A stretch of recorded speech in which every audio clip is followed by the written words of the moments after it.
voilà le module feu et lumière.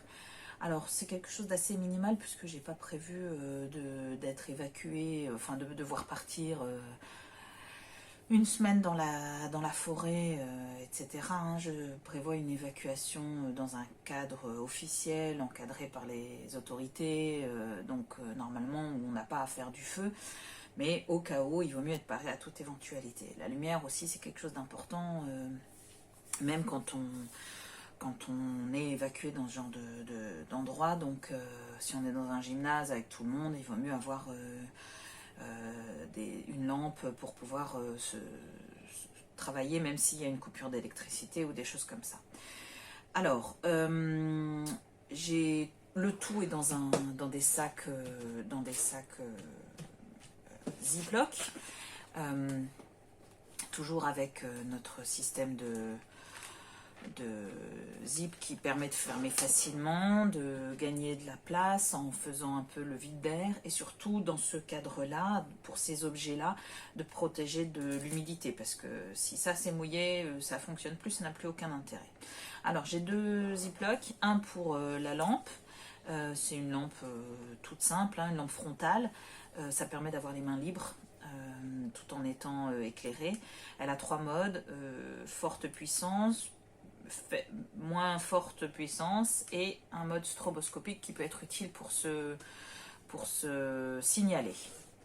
Dans une autre pochette, j'aurais pu tout mettre dans une seule pochette, hein, elles sont relativement grandes, mais j'ai des bougies chauffe-plat qui font un petit peu de poussière de cire, donc je voulais pas que ça aille sur la lampe. Donc 3 bougies chauffe-plat, elles sont censées durer environ 4 heures chacune, donc ça fait 12 heures de bougies. C'est pas énorme, mais c'est largement suffisant pour l'usage que je prévois de faire de ce sac, si un jour usage il doit y avoir.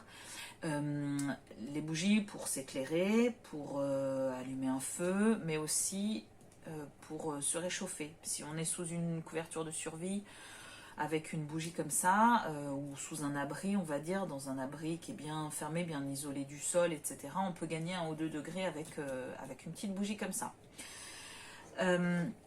Un briquet bic. Alors, l'avantage de ce briquet, c'était un briquet avec un décor dessus, ce qui est en fait une simple pellicule plastique. Donc, je l'ai enlevé, comme ça, on se retrouve avec un briquet blanc.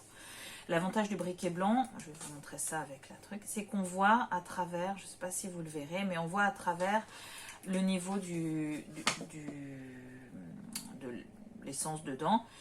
Et donc ça permet de savoir si on arrive bientôt au bout. Ensuite, j'ai des allumettes. C'est une très grosse boîte. Je vais peut-être changer pour quelque chose de plus qui prend un peu moins de place.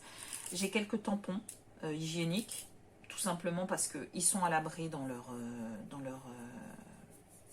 pellicule plastique et c'est du coton, donc ça peut servir d'allume-feu. J'ai aussi 3 allume-feu ici de barbecue, tout simplement. Alors, pourquoi tout ça?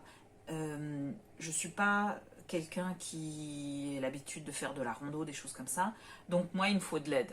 Je vais pas réussir à allumer un feu avec une pierre à briquer, une pierre à feu et 3 branchettes mouillées. Il me faut de l'aide. Il me faut des outils pour compenser mon manque de technique. Donc du coup, voilà, 3 allume-feu et les tampons en secours si vraiment il y a besoin, ainsi que les bougies. Voilà, ça c'est pour ce qui est feu et lumière.